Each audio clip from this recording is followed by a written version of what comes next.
Chapter 12.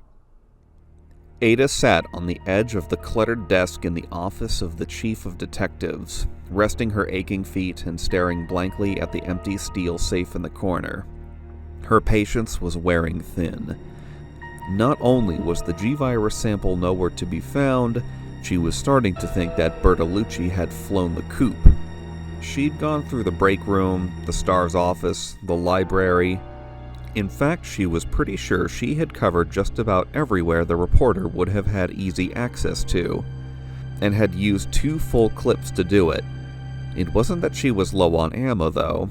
It was the waste of time that the bullets represented. 26 rounds and no results, except that there were a dozen more virus-riddled corpses laying around, and 2 of Umbrella's freak hybrids. Ada shuddered, remembering the warped red flesh and trumpeting shrieks of the bizarre creatures that she'd capped in the press room. She'd never been particularly bothered by greed, corporate or otherwise, but Umbrella had been up to some seriously immoral experimentation. Trent had warned her about the tyrant retrievers, which, thankfully, hadn't put in an appearance yet. But the long-tongued, clawed, bloody humanoids were an affront to even her sensibilities, not to mention a lot harder to kill than the normal virus carriers. If they were T-virus products, she would have to keep her fingers crossed that Birkin hadn't done anything with his newest creation. According to Trent, the G-series hadn't been put into use yet, but it was supposed to be twice as potent. Ada let her gaze wander, taking in the plain, functional office. It wasn't the most inspiring environment to take a break in, but at least it was reasonably gore-free. With the door closed, she could hardly smell the officers in the main part of the room. They'd been pretty far gone when she had put them down, that bonelessly wet stage that apparently preceded total collapse. Ugh, not that it matters if I can smell them. My hair and clothes have absorbed the smell. When they start to go bad, they go bad with a bang. She wished she'd bothered to learn more on the science end. She knew what the T-virus was used for, but hadn't thought it necessary to research the physiochemical effects. Why bother when she had no reason to think that Umbrella had been planning to spill a shitload of it in their hometown? She was getting plenty of first-hand information about how well it worked, but it would have been nice to know exactly what happened in the infected party's body and mind. What turned them from a person into a mindless flesh-eater? Instead, she could only file away her observations and make guesses at the truth. From what she'd seen, it took less than an hour for someone infected to turn into a zombie. Sometimes the victim went into a kind of fever coma first, which presumably burnt out parts of the brain, and only added to the impression that they were waking from the dead when they stood up and started looking for fresh meat. The symptoms of the virus were the same for everyone, but not the progression rate. She'd seen at least 3 cases where the victim had turned bloodthirsty within a couple of moments of being infected. The stage she'd started to think of as going cataract. One of the few constants was that their eyes clouded with a thin film of eggy white mucus when they turned, and although the physical deterioration had always started immediately, some fell to pieces much faster than others. And why are you thinking about it? Your job doesn't include buying a cure, does it? She sighed, bending over to rub her toes. True enough, still, it was something to think about. Focusing on staying alive was tiring and all-encompassing work. She didn't have a chance to consider the subtleties of the circumstances while clearing out corridors. She was on break, and she needed to let her brain run around a bit, ponder a few of the job's more puzzling aspects. And there's about 1,000 aspects to mull over. Like Trent, or what Bertolucci should or shouldn't know. And the STARS. What the hell happened to that merry crew? From the articles that Trent had included in the info packet, she knew about the STARS' suspension, and considering what they'd been investigating, it didn't take a genius to figure out that they'd been railroaded by Umbrella for uncovering part, if not all, of the bioweapon operations. Umbrella had probably offed them by now, if they hadn't gone into hiding, and she had to wonder if Trent had played any part in the STARS' little misadventure, or if he'd tried to contact them before or after. Not that he would have told her. Trent was an enigma, to be sure. She'd only had one actual meeting with him, although he'd contacted her several times prior to her leaving for Raccoon, mostly by phone. And although she'd always prided herself on her ability to read people, she knew absolutely nothing about where his interests lay, why he wanted the G-Virus, or what his gripe with Umbrella was about. It was obvious that he had some inside connection. He knew too much about the company's workings. But if that was the case, why not just pick up his own goddamn sample and then quit? Hiring an outside agent was the act of someone trying to avoid implication. But the implication of what? Ours is not to question why. A good principle to live by. She also wasn't getting paid to figure out Trent. She doubted she'd be able to, even if she was getting paid for it. She'd never met such a supremely self-controlled man as Mr. Trent. In every interaction they'd had, she'd gotten the feeling that he'd been smiling inside, as if he knew some intensely pleasurable secret that no one else was privy to, and yet somehow he hadn't come across as arrogant or overblown. He was a cool one, his geniality so natural that she'd been vaguely intimidated. She might not have been able to pick up on his motives, but she'd seen that calm humor before. It was the real face of true power, of a man with a plan and the means to implement it. So has the spill upset his plans, whatever they are? Or was he prepared for this contingency?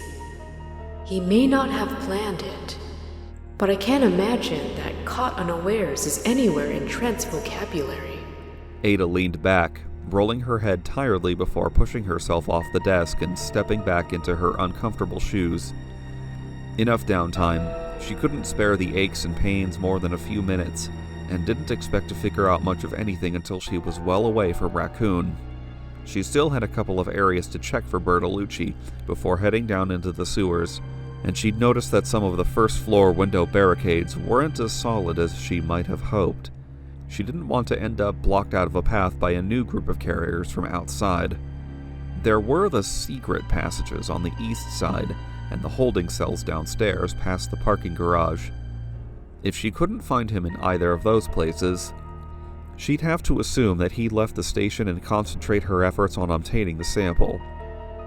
She decided to try the basement first. It seemed unlikely that he'd stumbled across the hidden corridors. From what she'd read of his work, he wasn't a good enough to reporter to find his own ass. And if he was hiding in or near the holding cells, she wouldn't have to spend any more time roaming the station, facing the inevitable invasion. The entrance into the sub-basement was downstairs, so barring any complications, she could head straight for the lab. Ada walked out of the office, wrinkling her nose at the fresh burst of rotting smell pushed at her by the lazily spinning ceiling fans. There had to be 7 or 8 bodies in the desk-filled room, all of them cops, and at least 3 that she'd shot had been fairly rank. And didn't I leave 5 carriers walking around in here when I came through before? Ada paused just outside the large and open room, looking back in from the narrow connecting corridor that led to the back stairs. Had there been 5? She knew she capped a couple on her first visit. The rest had been too slow to hassle with, and she thought there'd been 5 of them, and yet she'd only had to knock off 3 when she'd returned from her impromptu break. There was definitely 5. I'm not at my peak right now, but I can still count. She wasn't in the habit of doubting her ability to keep track of such things, and the fact that she'd only just noticed was a sign of how tired she was. 2 days ago, she would have made the observation immediately. There was no way to tell if the additional corpses had been shot or had simply disintegrated on their own without exposing herself to contact. They were too messed up, but it would be wisest to assume that there were still a few survivors wandering around. Not for long. One way or another. Whether or not the zombies managed to break through, Umbrella would act soon, if they hadn't already. What had happened in Raccoon was a shareholder's worst nightmare, and Umbrella certainly wasn't going to ignore the problem. They'd probably already worked up a fail-safe disaster and prepared their own spin to feed the press, and it was a foregone conclusion that they'd tried to salvage Birkin's synthesis before putting their fail-safe into effect. which meant that she'd have to be very careful. Birkin had apparently been somewhat secretive about his work, and Trent had relayed that Umbrella would eventually send in a retrieval team. With Raccoon in ashes, that eventuality had probably been moved forward a few notches. A team of human beings. I can handle that. A tyrant, though. I don't need that kind of complication. Ada turned away from the room, walking toward the closed door that would lead her to the basement steps. Tyrant was the code name for a particular series in Umbrella's organic weapons research, a series that embodied the most destructive applications of the T-virus. According to Trent, the White Umbrella scientists, the ones working in the secret labs, had just started tests on a kind of humanoid bloodhound, designed to hunt down any assigned scent or substance it had been coded with relentless and inhuman capabilities. A tyrant retriever, a nearly indestructible construct of infected flesh and surgically implanted wiring. Just the kind of thing that they might send to find, say, a sample of the G-virus. Once she collected Trent's sample, she was history, paid and drinking margaritas on a beach somewhere, and anything she might or might not feel about it, about how many innocents had died or what Trent wanted the G-virus for, it was just one more thing to put on her list of things the job didn't call for. Her defenses safely in place, Ada started for the basement to see if she could find the troublesome reporter. Leon stood in the ransacked basement weapons locker, adjusting the holster straps and thinking about where Claire might be. From what little he'd seen so far, the station wasn't too bad. Cold and dim and stinking of the bodies heaped in the hallways, but not as actively dangerous as the streets. It wasn't much to be grateful for, but he'd take what he could get. He'd killed 2 of his fellow officers and a woman in the tatters of a traffic patrol uniform on his way to the basement. The cops upstairs and the woman just outside the morgue, a few yards from the small room that housed the RPD armament. Only 3 zombies since he'd reached the station, not including the few he'd been able to avoid in the detective's room, but he'd passed over a dozen corpses on the short journey and had been able to make out the bullet holes on about half of them. Although through the eyes or directly to the temple, between the cleanly dispatched creatures and the number of weapons missing from the lockers, he dared to hope that Branagh had been right about there being survivors. Marvin Branagh. Probably dead by now. Does that mean he'll turn into a zombie? If Umbrella's really behind this, it has to do with some kind of plague or disease.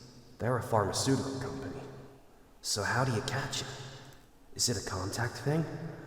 Or can you catch it just by taking a deep breath? Leon dropped that train of thought fast. As cool and humid as the basement was, the thought that he could be infected by the zombie sickness made him break out in a sudden feverish sweat. What if all of Raccoon was still hot, and he'd caught it just driving into town? The cluttered shelves of the storage room seemed to close in just a bit, in an anxiety flash of epic proportions. But before real panic set in, he heard his mind's voice remind him of the reality, and the acceptance of the reality came with it, allowing him to let go of the fear. If I'm sick, then I'm sick. I can eat a bullet before it gets too bad. If I'm not sick, maybe I'll survive long enough to tell my grandkids all about this. Either way, there's nothing I can do now, except try to be a cop. Leon nodded to himself, sighing. A better plan than worrying about it, and he now had the equipment to boost his chances. The electronic lock for the weapons store had been shot through, saving him from having to go searching for a keycard or shooting it himself. The door had obviously been pried open, the external locks and handle practically shredded. On his first dig through the room, he was disappointed, and not a little freaked out. There had been no handguns at all, and very little ammo left in the dented green lockers. But he had found a box of shotgun shells, and after a second, more desperately thorough search, he'd uncovered a 12-gauge hidden behind a high stack of boxes. There were a couple of shoulder harnesses for the Remington model still hanging on a wall hook, as well as a bigger utility belt than the one he'd already wore. It even had a side pack deep enough to hold all of the loaded Magnum clips. With a final cinch on the harness, he decided that it would be best to start searching the most obvious places first. Every connecting corridor from every possible entrance. He'd head back to the lobby first, then find something to leave a note on. Shots fired, close, and the echoing tone said it was the garage just down the hall. Leon yanked the Magnum out and ran for the door, precious seconds wasted as he fumbled at the mangled handle. The hall was clear, except for the dead traffic cop on the floor to his right. Straight ahead was the entrance to the parking garage, and Leon hurried toward it, reminding himself that he wanted to go in easy, that he didn't want to get shot by a panicked gunman. Take it slow. Get a good look before you move. Identify yourself clearly. The door, set into the wall to his right, was standing open, and as Leon darted a look into wide and open space, his body shielded by the concrete block wall, he saw something that startled him into forgetting about the shooter. That dog! It's the same damn dog! Impossible. But the sprawled, lifeless animal in the middle of the car-lined chamber looked the same, even with the barest glimpse he'd had before. The slimy, wet demon in canine form that had nearly scared him into a crash 10 miles outside of the city could have come from the same litter. Beneath the sputtering fluorescent strips that lit the cold, oil-stained garage, Leon could see how truly abnormal it was. There didn't seem to be anything moving, and no sound except for the buzz of lights. Still holding the Magnum ready, Leon stepped into the garage, determined to get a closer look at the creature, and saw a second one next to a parked squad car, apparently just as dead as the first. Both lay in sticky red pools of their own blood, their long, skinned-looking limbs splayed brokenly. Umbrella, the wild animal attacks, the disease. How long has this been going on? And how have they managed to keep all the murders quiet? What was even more confusing was why Raccoon wasn't crawling with support services already. Umbrella may have been able to keep their involvement with the cannibal murder silent, but how could they keep Raccoon citizens from calling for help outside the city? All these dogs, like carbon copies. Is this something else Umbrella has been cooking up in their labs? He took another step toward the fallen dog things, frowning, not liking the dark conspiracy theories that were forming in his thoughts, but unable to ignore them. What he liked even less was the look of the oil stains on the concrete floor. They were rust-colored, and there were too many of the dried splotches for him to count. He bent down to get a closer look, so intent on putting to rest a sudden terrible suspicion that he didn't register the shot until he heard the high, singing whine when it blew past his head. Leon spun, bringing the Magnum up and shouting at the same time, "Hold your fire!" He saw the shooter lowering her weapon, a woman in a short red dress and black leggings standing by a van against the far wall. She started walking toward him, her slender hips rolling smoothly, her head high and her shoulders back, as if they were at a cocktail party. Leon felt a rush of anger, that she could seem so calm after very nearly killing him, but as she got closer, he found himself wanting to forgive her. She was drop-dead gorgeous and wore an expression of genuine pleasure at seeing him, a welcome sight after so much death. Sorry about that. When I saw the uniform, I thought you were another zombie. She was Asian American, fine-boned but tall, her short hair a thick and glossy black. Her deep, satiny voice was almost a purr, a strange contrast to the way she looked at him. The slight smile she wore didn't seem to touch her almond-shaped eyes, which were scrutinizing him carefully. "Who are you?" Ada Wong. That throaty purr again. She tilted her head, still smiling. "I'm Leon Kennedy." He said reflexively, not sure of where to ask or where to start. What are you doing down here?" Ada nodded toward the van behind her, an RPD transport wagon that was blocking the holding cell. I came to Raccoon looking for a man, a reporter named Bertolucci. I have reason to think he's in one of these cells, and I think he might be able to help me find my boyfriend. Her smile faded, her sharp, almost electric gaze meeting his. And I think he knows all about what is happening here. Would you help me move that van? If there was a reporter locked up on the other side of the garage wall who could tell him anything at all, Leon was eager to meet him. He wasn't sure what to make of Ada's story, but couldn't imagine why she would lie about anything. The station wasn't safe, and she was looking for survivors, just as he was. "Yeah, okay. he said, feeling caught off guard by her smoothly direct manner. It felt like she had taken control of their meeting, some subtle but deliberate manipulation that had put her in charge, and from the casual way she turned and walked back to the van, as if there was no question that he would follow, he thought she knew it. Don't be so paranoid. Strong women exist too. The more people I can find, the more help I can get to look for Claire. Maybe it was time to stop making plans and just try to keep up.